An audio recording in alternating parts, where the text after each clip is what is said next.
Hello viewers, আসসালামু আলাইকুম। আশা করি সবাই ভালো আছেন। ভিউয়ার্স, এখন আমি একটা পরোটা রেসিপি করে দেখাবো। সেটা হচ্ছে মিষ্টি পরোটা। গুঁড়া দুধ, ডিম আর চিনি দিয়ে পরোটাটা করব আমি। প্রথমে আমি এর জন্য আটা অথবা ময়দা যে কোনো একটা নিলে চলবে। আমি 1 কাপ আটা নিয়েছি আজ। সাথে দিয়ে দিচ্ছি আমি 4/1 চা চামচ পরিমাণ লবণ। তেলটা দিচ্ছি আমি 2 টেবিল চামচ। এবার আমি নরমাল পানি দিয়ে প্রথমে আমি একটু মেখে নেব আগে। এবার পানিটা দিয়ে দিচ্ছি, পরিমাণ মতো পানি দিয়ে ডোটা করে নিচ্ছি। খুব বেশি নরম করা যাবে না, আবার খুব শক্ত রাখা যাবে না।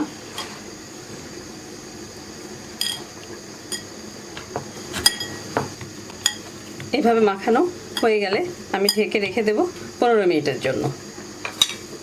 খুব বেশি নরমও না, খুব বেশি শক্তও না, এই ধরনের হবে ডোটা। রেখে দিচ্ছি 15 মিনিটের জন্য। ফিরে আসছি 15 মিনিট পর। ফিরে আসলাম ভিউয়ার্স 15 মিনিট পর। এবার আমি এই ডোটাকে 3টা ভাগ করে নেব।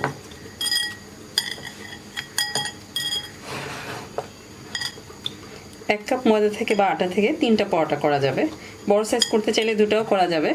আমি 3টা করে দেখাচ্ছি আজ।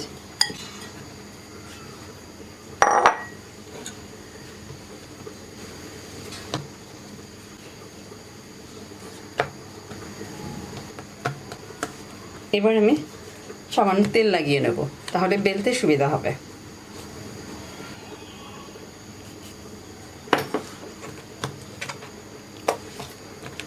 আমি ফ্রাই প্যানে তেল দিয়ে রেখেছি চুলায়। পরোটা বেলে আমি সাথে সাথে ভেজে নেব। আমি ডিমটা শুধু 1 চিমটি লবণ দিয়ে ফেটে নেব। একটা ডিম আমি 3টা পরোটা ইউজ করব। খুব ভালোভাবে ফেটে নিতে হবে। আর লাগবে আমাদের চিনি, পাউডার মিল্ক।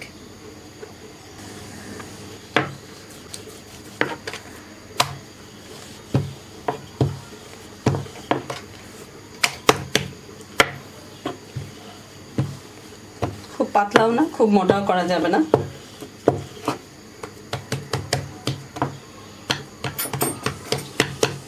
আমি হাতে আবারও একটু তেল মেখে লাগিয়ে নিচ্ছি। এভাবে একটু টেনে বড় করে নেব।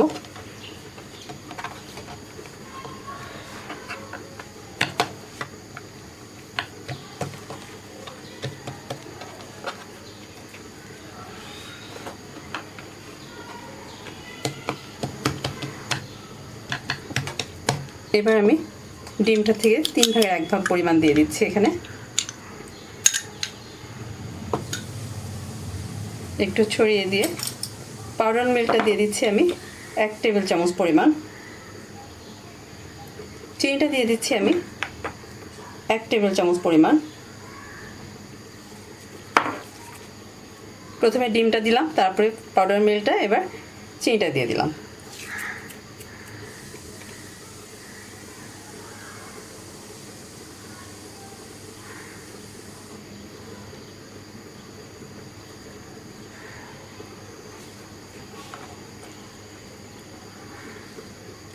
হালকা চাপ দিয়ে ভেজে নেব।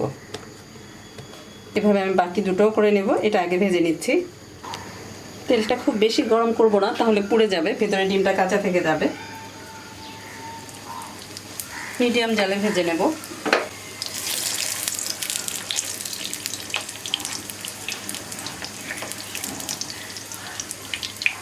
এক সাইড ভাজা হলে উল্টে দেব। এভাবে তেলটা উপরে দিয়ে দিলে তাড়াতাড়ি ভাজা হবে, ডিমটাও কাঁচা থাকবে না।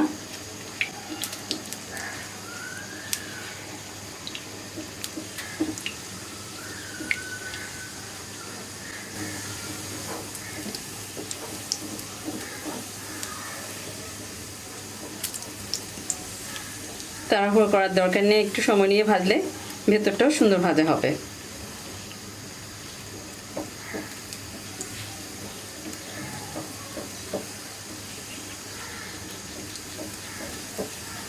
এবার আমি উল্টে দেব।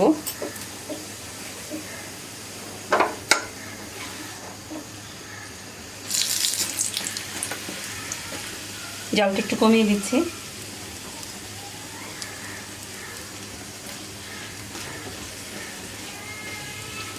নিচের দিকটাও এ ধরনের ব্রাউন হলে আমি তুলে নেব। হয়ে গেছে, দুই সাইডে ভাজা, আমি তুলে নিচ্ছি।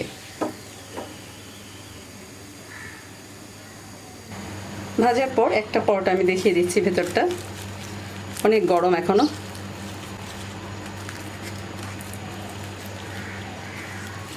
অনেক নরম, ভেতরটা হয়ে গেছে ডিম, চিনি, গুঁড়া দুধ, খেতে খুবই মজা। আশা করছি রেসিপিটা আপনাদের অবশ্যই ভালো লেগেছে। ভালো লাগলে বাসায় ট্রাই করবেন। ভিউয়ার্স, ডিম, চিনি, পাউডার মিল্ক দিয়ে বানানো পরোটার এই রেসিপিটা যদি আপনাদের ভালো লেগে থাকে অবশ্যই আমার চ্যানেলটি সাবস্ক্রাইব করবেন, পাশে থাকা বেল বাটনটিও ক্লিক করে রাখবেন, তাহলে আমার নতুন ভিডিওর নোটিফিকেশন পেয়ে যাবেন। আবারও হাজির হব নতুন কোনো ভিডিও নিয়ে। সে পর্যন্ত সবাই ভালো থাকবেন, সুস্থ থাকবেন। আজ এখানে বিদায় নিচ্ছি। আল্লাহ হাফেজ।